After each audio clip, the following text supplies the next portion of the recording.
Now, as most of us have read in our history books, that it was Mr. Gandhi's Quit India movement or disobedience movement that led to the fall of the British government in India and they had to retreat. But the surprising thing is that the movement ended in 1943.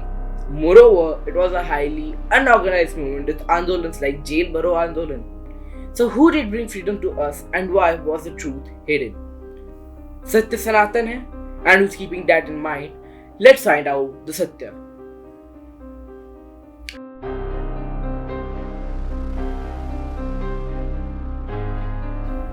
The first thing that we need to understand is that World War II was going on at that time. The British were fighting wars and weak both economically and militarily.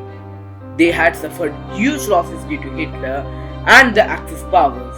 So we can say that even Hitler, yes, the guy with the silly mustache, did play a role in our freedom.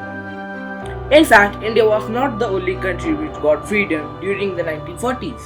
Britain was so badly hit by World War II that it had to free Jordan in 1946, Palestine in 1947, Sri Lanka and Burma in 1948, Egypt in 1952, and Malaysia in 1957. Not only Britain, but even France had to free Laos in 1949 and Cambodia in 1953 and Vietnam in 1954. All of these countries indeed had their own struggles for freedom, but World War II and the silly mustached man were a major factor. Also, at the time when the war was happening, 2.5 lakh soldiers were returning home, while India had only 40,000 British personnel.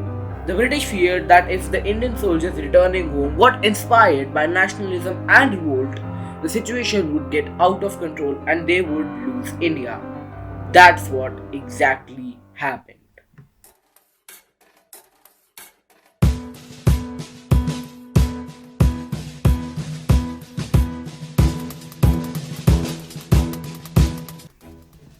Justice P.B. Chakraborty, former Chief Justice of Bengal High Court and also Governor of Bengal at that time, met Lord Clement Attlee, the Prime Minister of Britain, who had signed the Declaration of Independence during his stay in India. He recorded the meeting in a letter which was acknowledged by many historians like R.C. Mazumdar. It was even in Mazumdar's book, A History of Bengal. In the letter, Mr. Chakrabarti says, and I quote, when I was acting governor, Lord Attlee, who had given us independence by withdrawing British rule from India, spent 2 days in the governor's palace at Calcutta during his tour of India.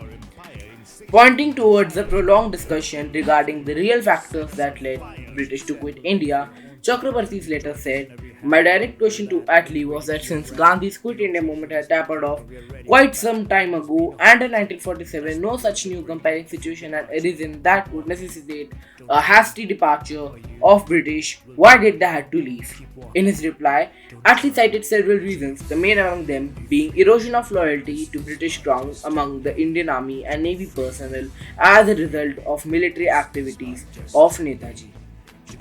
I think you all must be knowing about Bose, but we'll still give a brief introduction to those who are new to the topic. Subhash Chandra Bose was born on 23rd January 1897 in Cuttack, Odisha Division, Bengal Province, to Prabhavati Dutt Bose and Janki Nath Bose, an advocate. Bose studied at Presidency College, Calcutta, where he was later expelled for attacking a professor making racist remarks towards Indians. In 1919, under pressure from his father, Bose headed towards London to give the Indian Civil Service examination. He came fourth and was elected. Bose, however, resigned from civil services as he believed that he could not side with the British. In 1921, Bose worked under Chittaranjan Das, a powerful politician in Bengal. He worked as the editor for Das newspaper Forward and later started his own newspaper called Swaraj. In 1923, Bose was elected as the president of All India Youth Congress and also the secretary of Bengal State Congress. During the mid 1930s, Bose traveled in Europe visiting Indian students and European politicians. When Bose returned to India, he took over as the elected president of Congress in 1938. He stood for unqualified Swaraj, self-governance, and use of force against British, which then combated against Mahatma Gandhi and his views. Bose soon resigned from the presidency and formed All India Forward Bloc, a faction within the Indian National Congress. Bose's house in Calcutta was kept under surveillance by the CID at that time. In 1941, during his house arrest, Bose set the scene for his escape to Nazi Germany via Afghanistan and Soviet Union. In Germany, the Special Bureau of India under Adam von Trott-Sois formed the Azad Hind Radio.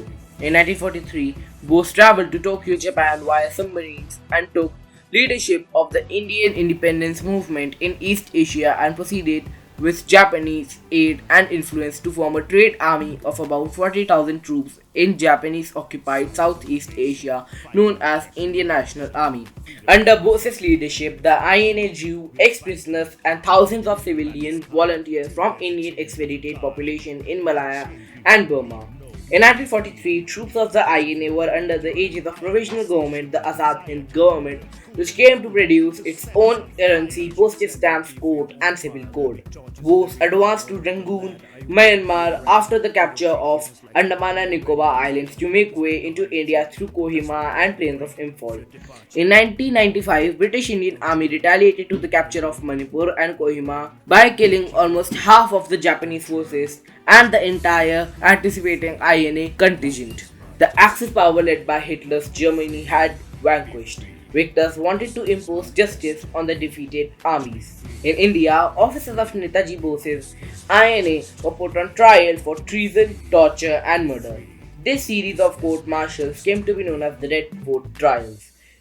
As a result, Indians serving in the British armed forces were inflamed. In February 1946, almost 20,000 sailors of the Royal Indian Navy serving on 78 ships mutinied against the empire. They went around Mumbai with portraits of Netaji and forced British to shout Jai Hind and other INA slogans. Things didn't stop here. The rebels brought down the Union Jack on their ships, refused to obey to their British masters. This mutiny was followed by similar rebellions in the Royal Indian Air Force and also in the British Indian Army in Jabalpur. The British were terrified. The mutiny of 1946 aroused the fear of another revolt on the lines of 1857. But this time they feared that they would be slaughtered to the last man. Indian Army, Navy and Air Force were no more trustworthy. And for the army, only day-to-day estimates of steadiness could be made. The situation had been deemed to the point of no return. The mutiny shook to the empire to an extent that British Empire had understood that they could not rule India anymore and had to leave India. British did leave India and we did become a free nation. But the people who gave their lives for the motherland were kept hidden from us due to some power-hungry so-called nationalists. In fact, even our own independence was more of a contract between those in power. Gandhi and Nehru were placed on hollow pedestals and others erased. Mr. Bose played a major role in our freedom struggle, but alas, he didn't get the credit he should be given, nor did he live on to see his motherland. On 18th August 1945, Bose reportedly died in a plane crash. Or did he?